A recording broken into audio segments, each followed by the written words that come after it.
Ayan, hello, good morning po. What's up po ulit mga ka-backyard. So, dito ngayon tayo sa farm natin ngayon. Tapos, yung nagiging development natin from goat house to egg laying house na to in a few weeks. Tapos yun. So, ang unang ginawa natin ay inalis natin yung mga divider. So ayan yung mga divider ng dati kong goat house. Yung mga pintuan, nandiyan na rin yan.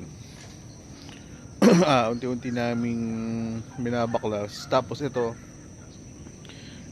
once na naayos na namin to,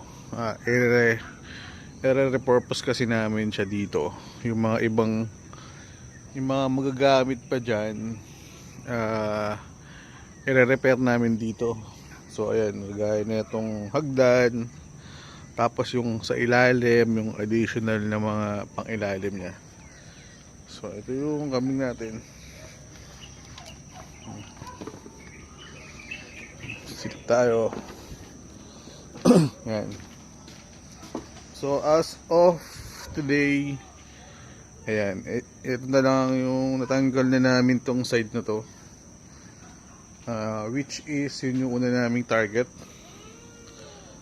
Ayan, natanggal na.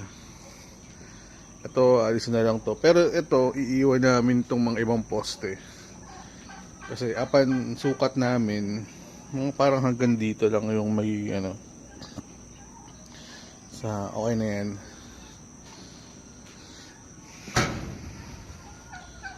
Tapos, so ito, babaklasin.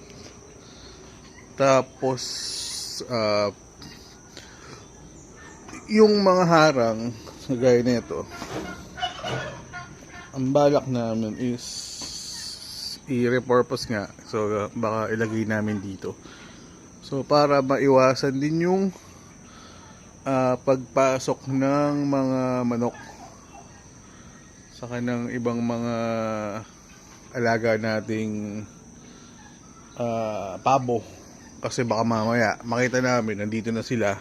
So madi-disturb yung mga egg laying natin. So ayan, pati ito haharangan namin yan.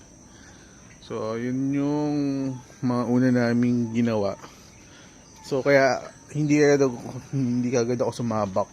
Kasi alam ko need ko pa namin i-repair to. Tapos at the same time magdi-disinfect kami dito. So baka next week baba namin yung power washer namin. Tapos pa-power wash kami dito. So tapos gagamutin. Lagyan namin ng gamot. So ayan. So ang bali, ang sabi ko, yung mga ganito steel matting natin ikabit muna dito paikot. Tapos yung magiging kulang para maplano natin yung mga additional na kailangan pa.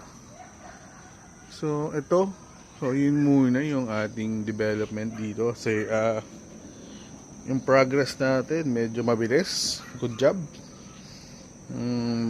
So hopefully makikita nyo to na malinis na. At the same time meron na tayong siguro baka na-deliver na or something like that. So abangan na lang natin. Salamat sa suporta.